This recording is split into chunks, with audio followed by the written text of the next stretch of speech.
objective view of everything. Scientists are always absorbed and fascinated with skills and techniques. They are scientists. And it's, of course, from science which technology has evolved. So there is an inevitable sort of fascination with these skills and techniques, and of course progressing science of medicine through that, always seeking to advance an understanding of the physical side of life and how to help it to remain healthy and strong. But the problem is that with a doctor, it's very easy for the human body to become just an object of experiment and trial and error, part of their scientific process. This is the great danger.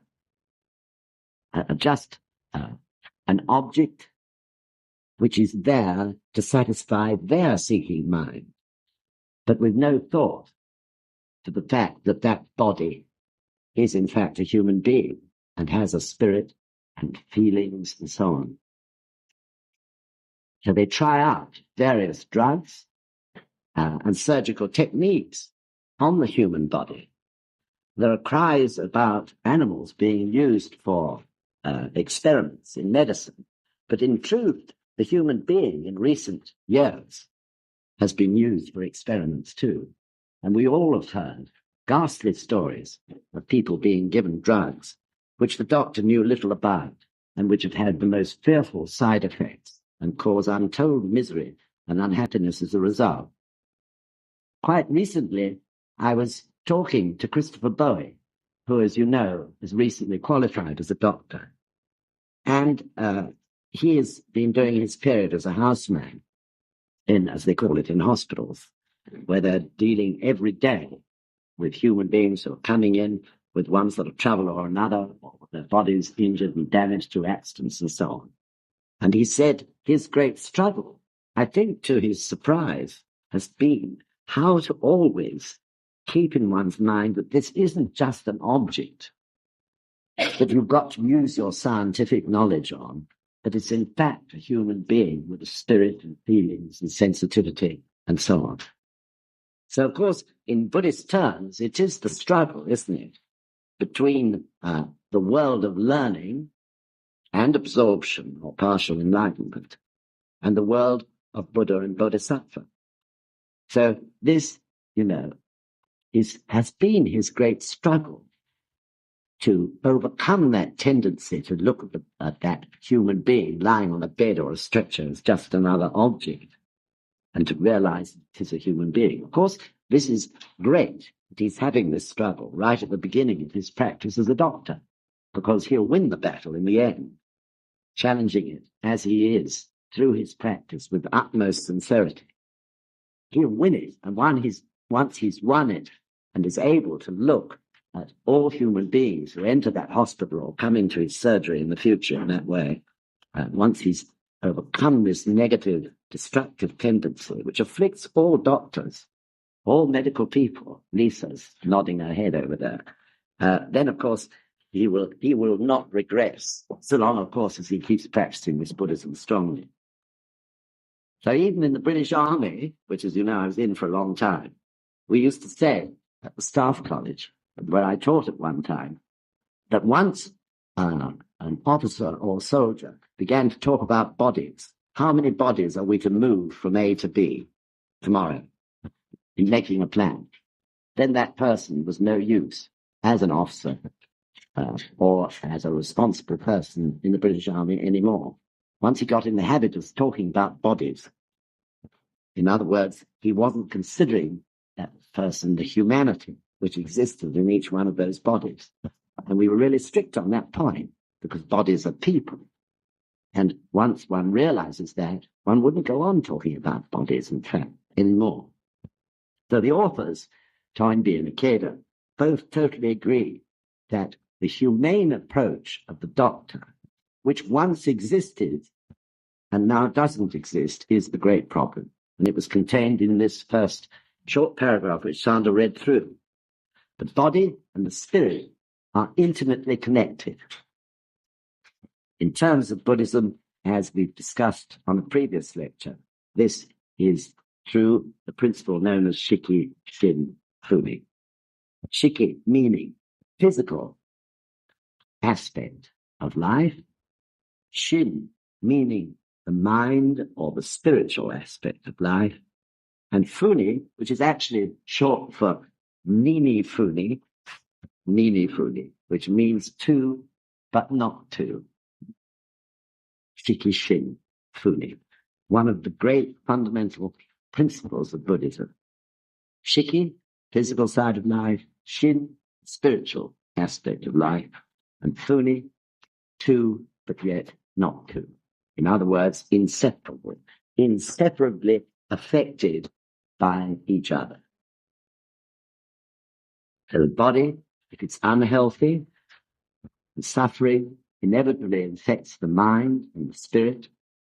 Likewise, if the spirit is suffering, then it reveals itself in some form of physical suffering as well.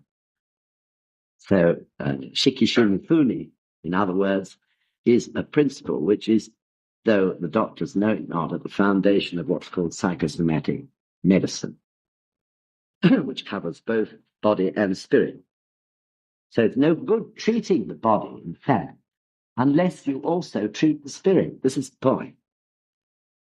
And this point, in modern medicine in recent days, has been totally lost, hasn't it? In many, many cases, doctors just treat the body, like pressing a button and a pill pops out, and, it's the green one they'll try this time. With no attempt whatsoever to treat the spiritual suffering of that person. So doctors must do both, and so must surgeons. So originally, the nursing profession, as Toynbee describes, historically began with the Catholic orders. This is why, in fact, the word sister is still used in modern hospitals and modern nursing. But as, of course, religion, Christianity, began to lose its hold, especially in debates against the discoveries of science. In other words, the mystical or magical or miraculous side of Christianity was being undermined by these rational scientific discoveries. So the doctors lost their relationship with the spirit and turned only to the physical side.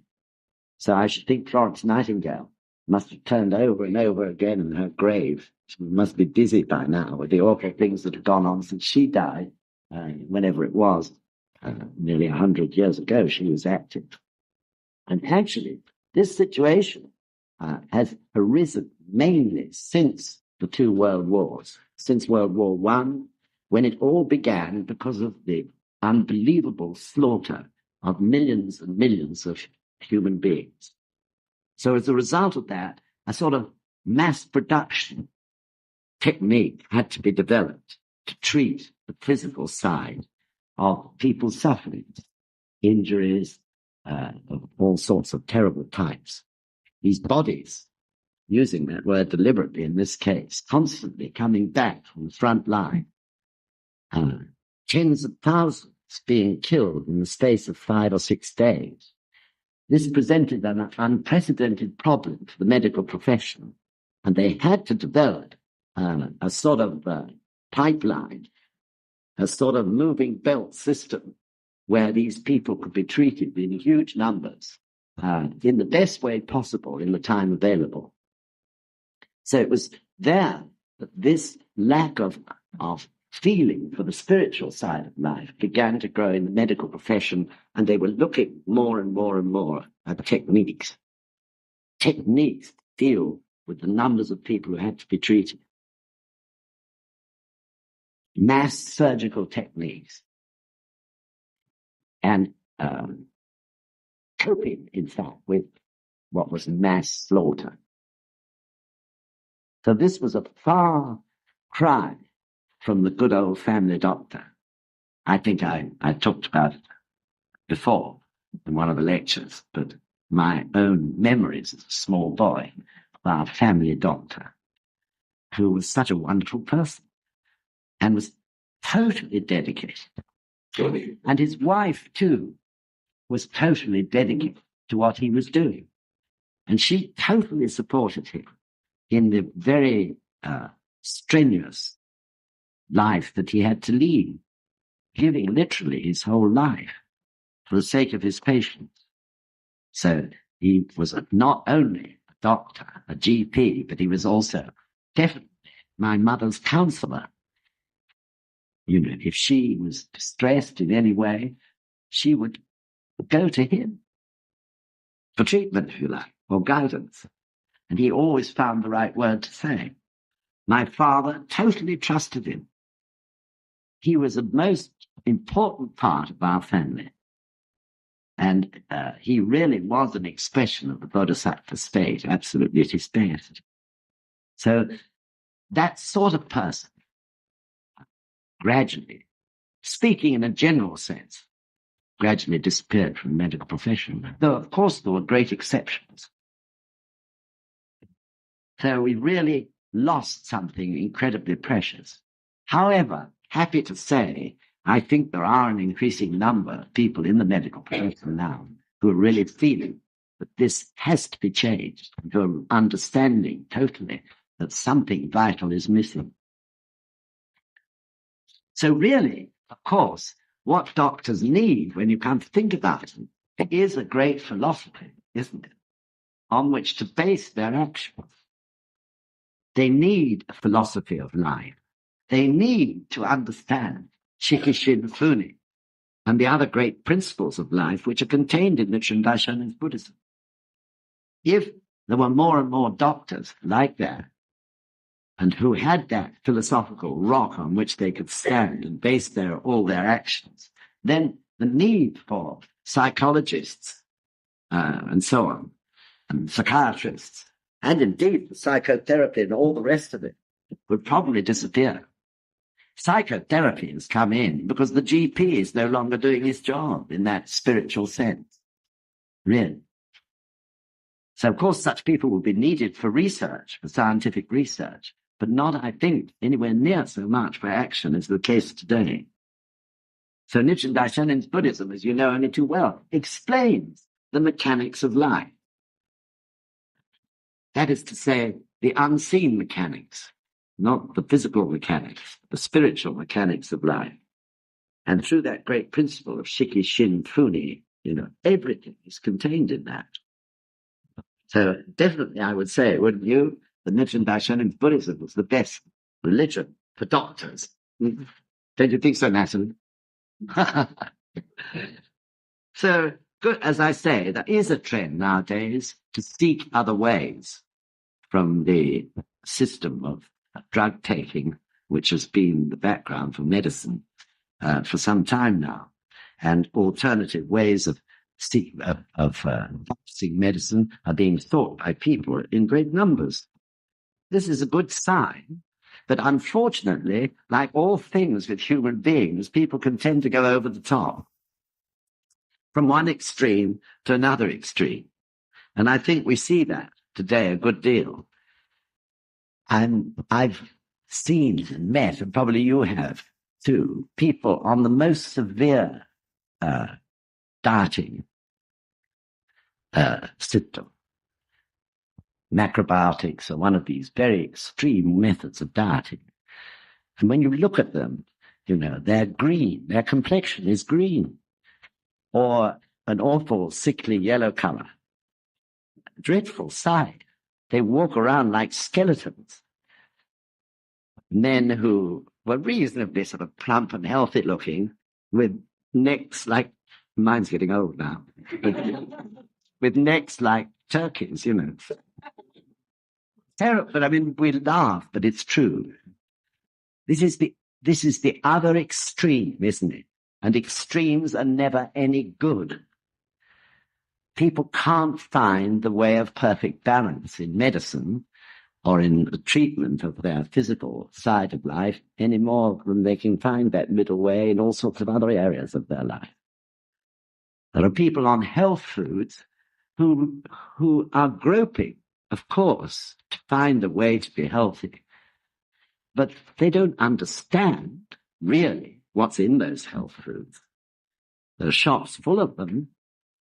It's trial and error and experiment. That's true. But can one always be sure that what one's experimenting with, isn't in the end going to turn out to be dangerous if it's taken for too long or in too great a quantity and so on?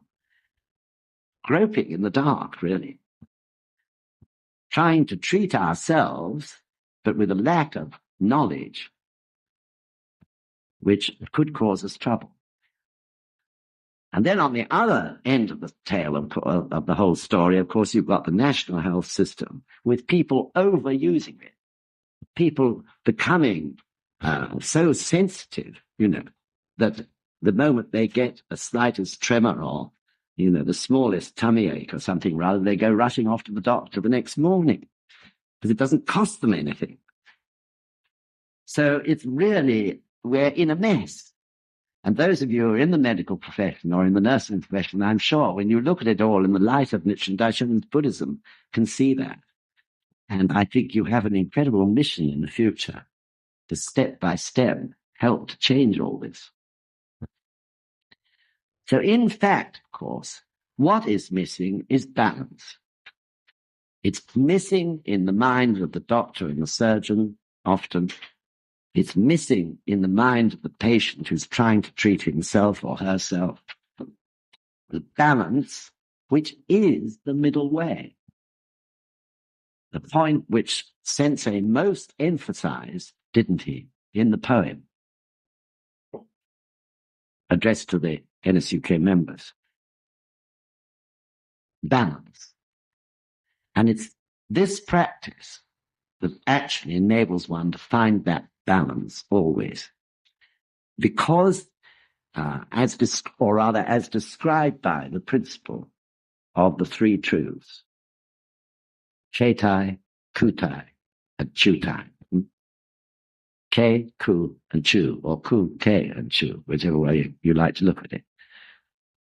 And in a way, it's a very simple principle. You have a physical side of life, the physical truth of life, if you like to call it that, which is Ketai. And you have the unseen or spiritual truth of life, which is Kutai, Ke and Ku. But if those two are in disharmony or can find no way of working comfortably with each other, then there's going to be trouble. For instance, take a stupid, simple example. Physically, I, at my age, could perhaps decide that I wanted to get healthy and start running around Richmond Park, every day without stopping. So probably at the end of that, I shall have caused trouble with my heart or something or other, and I'll become spiritually and physically distressed through that. And that's an unbalanced act, isn't it, for me to take at 67 years old. So there has to be a harmony between the physical and the spiritual side of life. They have to work in perfect harmony. That indeed is, of course, the principle of Shikishin Funi in action. So that harmony is created by the third of the three great truths, which is Chutai, the law of Nam-myoho Renge Kyo. The law which is a binding force, which binds together and harmonizes the spiritual or unseen and the seen or material sides of life. It's very simple, isn't it? Really. So when we chant Nam-myoho Renge Kyo, although we don't realize it, we are in fact creating that harmony so that spiritual and physical can advance in harmony along a path which we call the middle way, or Chudo, the middle way, the path of perfect balance between physical and spiritual. neither runs riot, neither the physical side nor the spiritual side. On the contrary, they advance absolutely together in that perfect, harmonious, albeit, of course, dynamic way. So this really should be a fundamental understanding in the medical profession. But of course, it does involve religion, because the binding force between physical and spiritual is the law, and the law is Nam-myoho Renge Kyo. However, we want to do lots of shakubuku amongst doctors.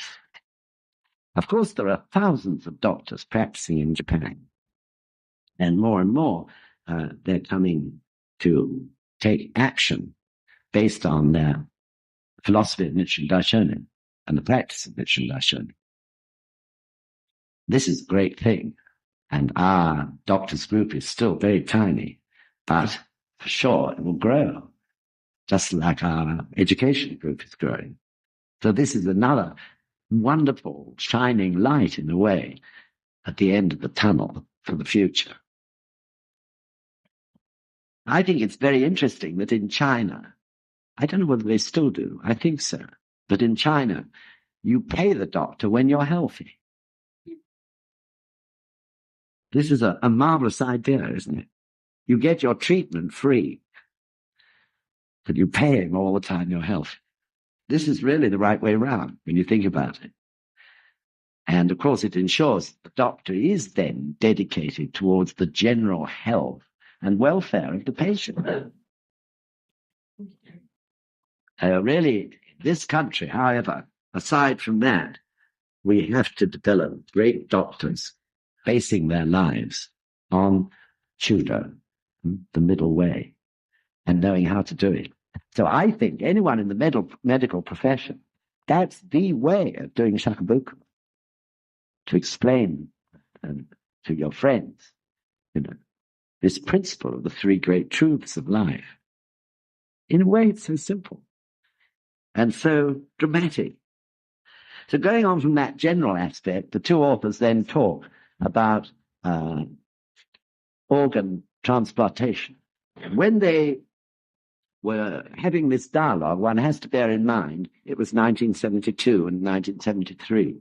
The first transplant had actually taken place in 1967. So it was very, very new compared to today. But interestingly enough, there's not much in what they say, which seems to me, anyway, to be out of date. The problems presented, the social problems, as well as the medical problems presented by this matter of organ transplants.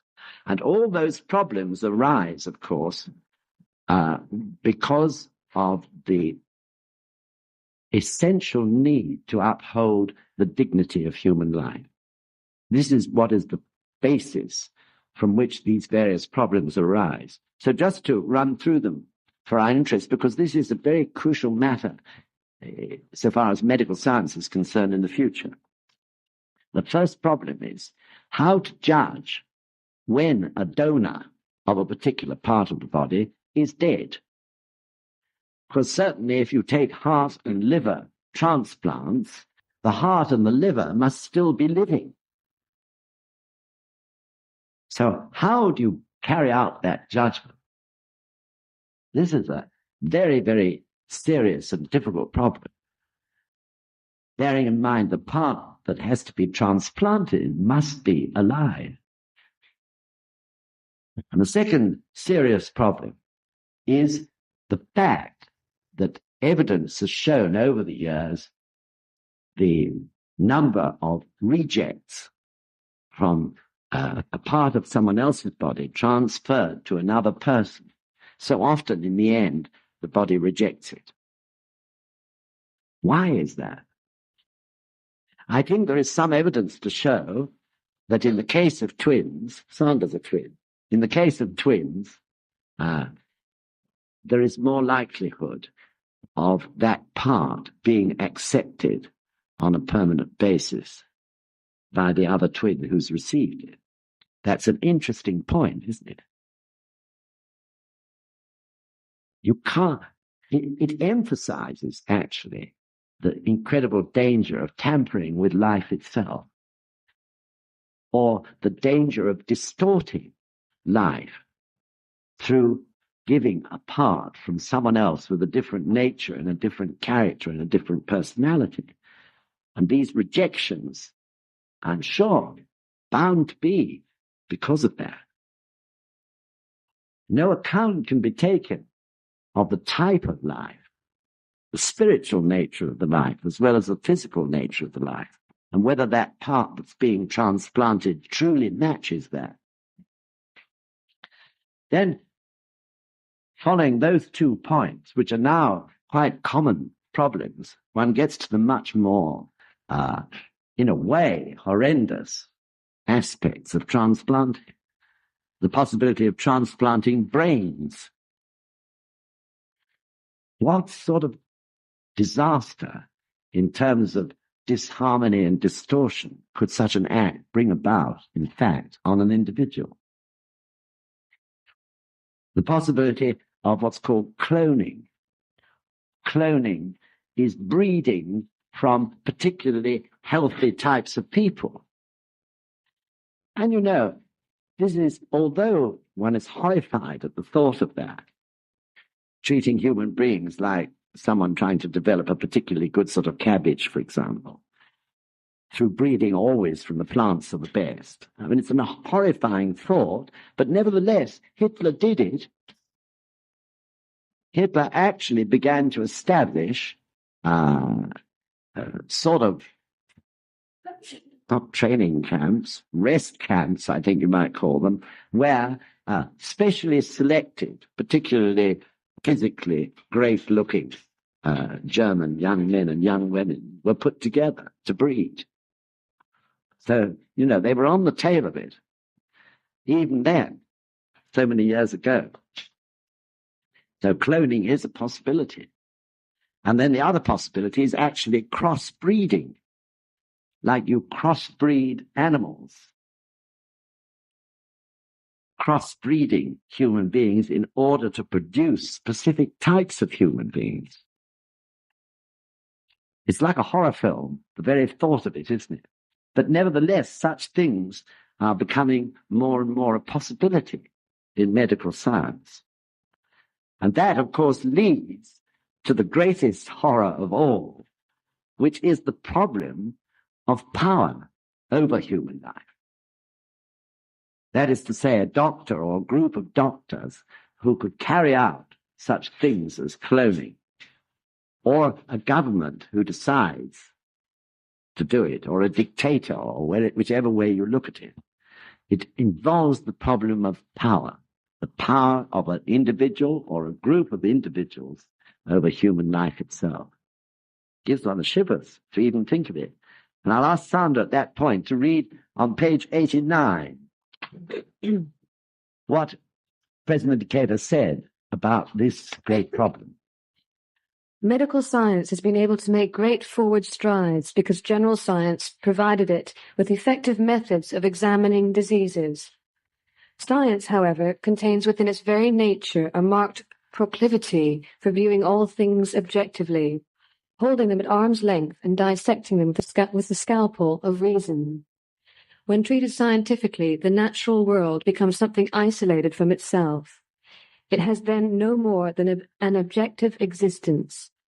In like fashion, when submitted to scientific study, human life becomes an object stripped of spiritual communication with the physician.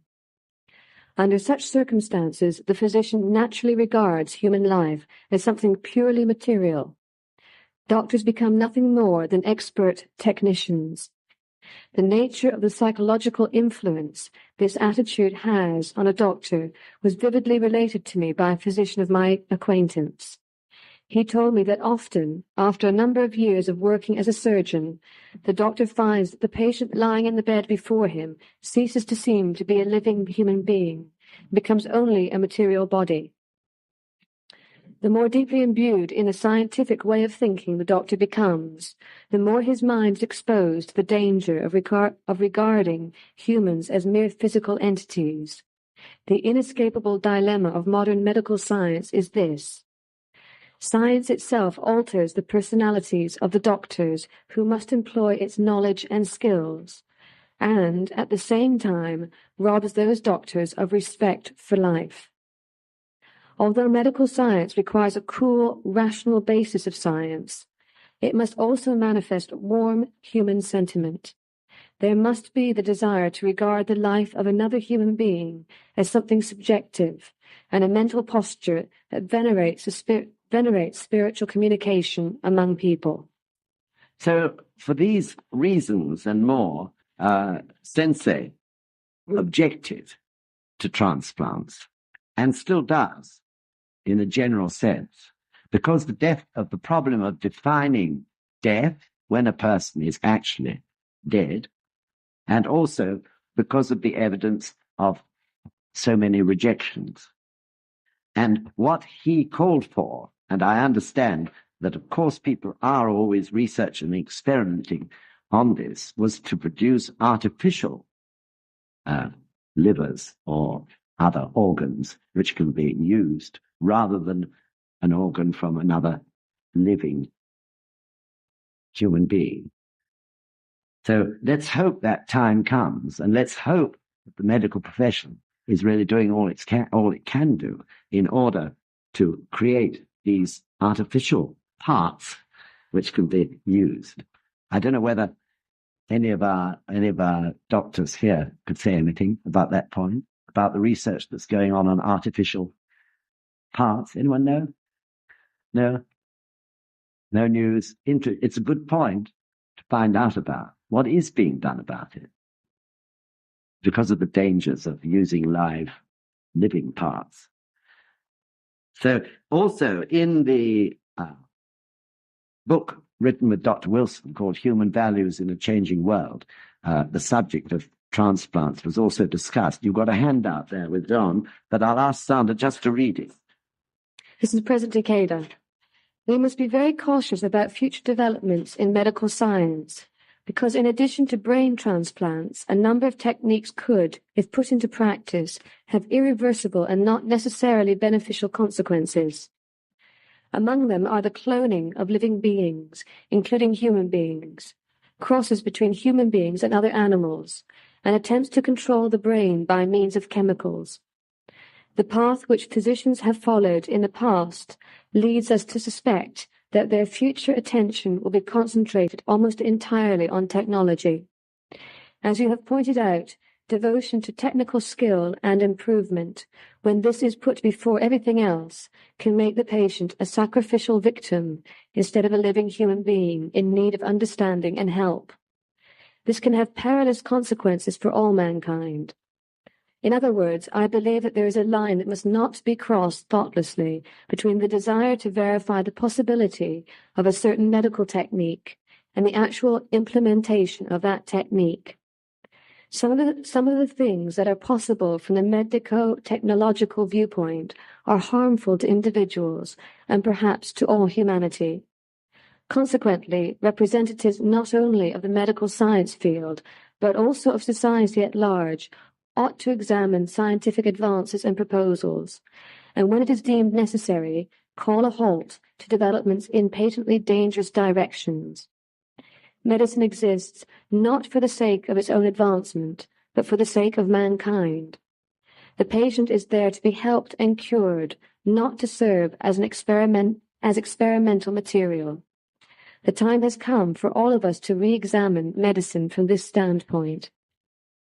So there is a line, Sensei said, which must not be crossed. And really, there has to be increasingly a measure of control over medical science and the medical profession in terms of representatives from all sorts of fields of society who keep a constant watch over what's going on.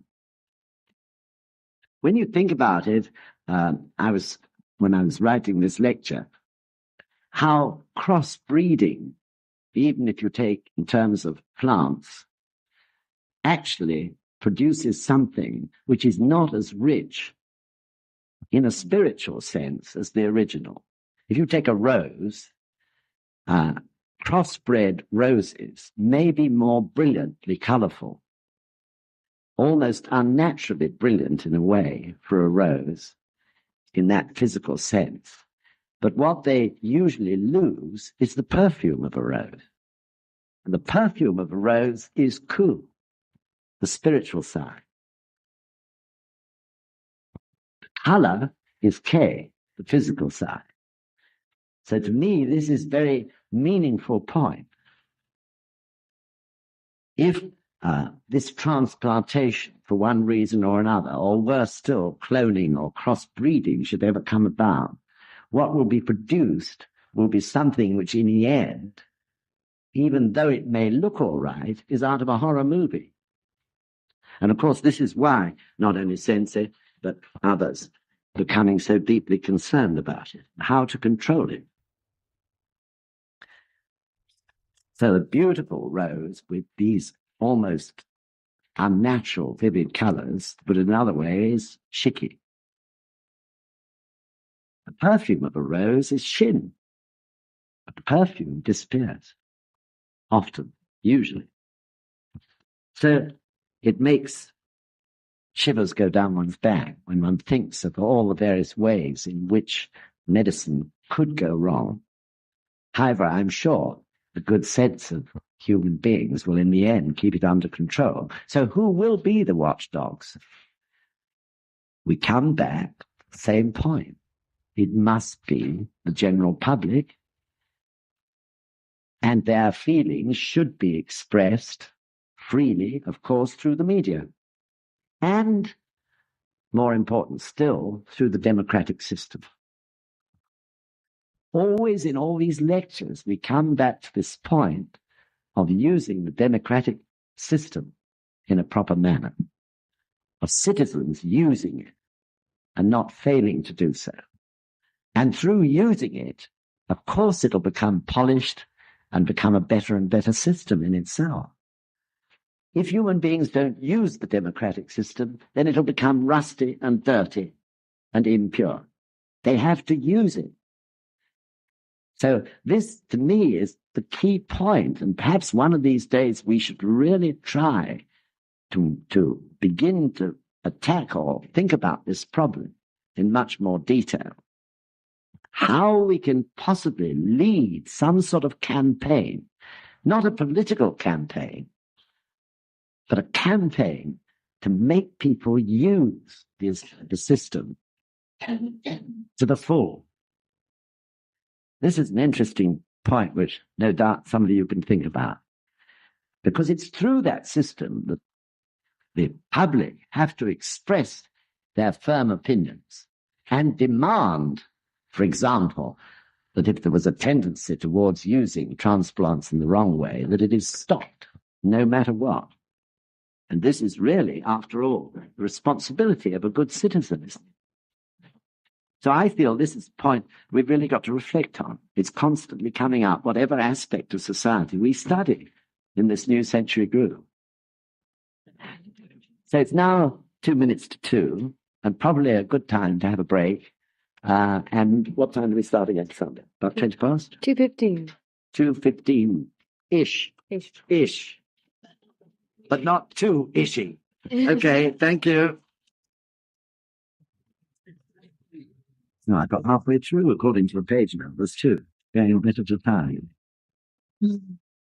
Hello, Luther.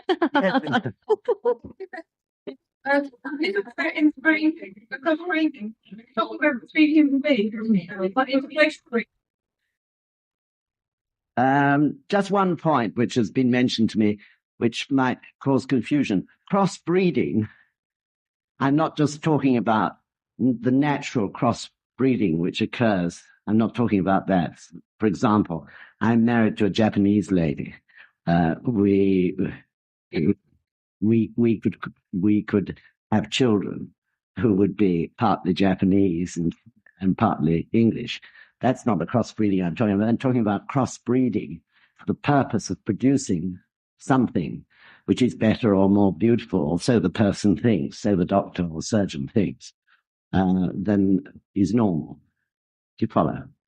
Crossbreeding, like the crossbreeding, and it is in fact cloning, really. There's not, as I see it, difference between the two. trying to produce, the perfect human being. All right. Good. Okay, so I think we're quite clear now about the fact that both the spiritual and the physical aspects of life must be harmonized, which is possible, of course, through chanting Nam-myoho Renge-kyo. And one mustn't forget, too, that the doctor's concerned is not only with the physical body, but the doctor's concern should also be with what we call the outer self in the session on the environment which surrounds us. Really, the environment also is an important matter. So if you think of the problem that occurred through people living in tower blocks, that is not just a matter for architects, but it's also a matter for doctors, isn't it? For the medical profession too, the effect of the environment on the individual. So we have to remember that point. Anyway, there's been an increasing, as I said, a tendency towards searching outwards from what you call conventional medicine to alternative means. And certainly a lot of people have become interested in Oriental medicine. But we must be clear, as Sensei emphasizes, that Oriental medicine too is not perfect. Still, there is a lack of understanding of Shiki and Shin. It's to a lesser degree in Oriental medicine, because Oriental philosophy has always understood the need for some sort of harmony. But nevertheless, they haven't found it because they haven't yet discovered the true middle way, or Chudo. Of course, an increasing number of people, again, in Japan, millions now, are practicing and understand Shiki, Shin, Fumi and the three great truths, Kutai, Keitai, and Chutai. But nevertheless, people who do not practice Nichiren Daishonin's Buddhism are no nearer to understanding Ku, Kei, and Chu than people in the West. So this understanding of Ku, Kei, and Chu, or the middle way, the way of perfect balance, is very, very important, I feel, in all aspects, not only of Western medicine and Western medical science, but also in the Oriental medical science as well.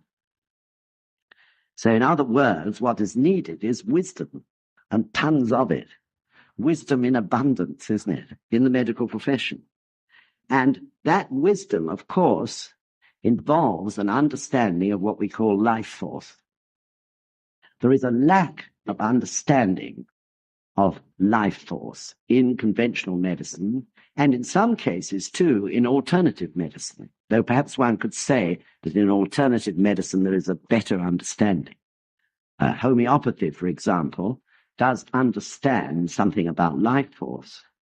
And an understanding of life force, it seems to me, is so crucial to a doctor, or to a nurse for that matter, anyone involved in the medical profession. Unfortunately now in Japan there's a huge doctors' division. These doctors understand life force.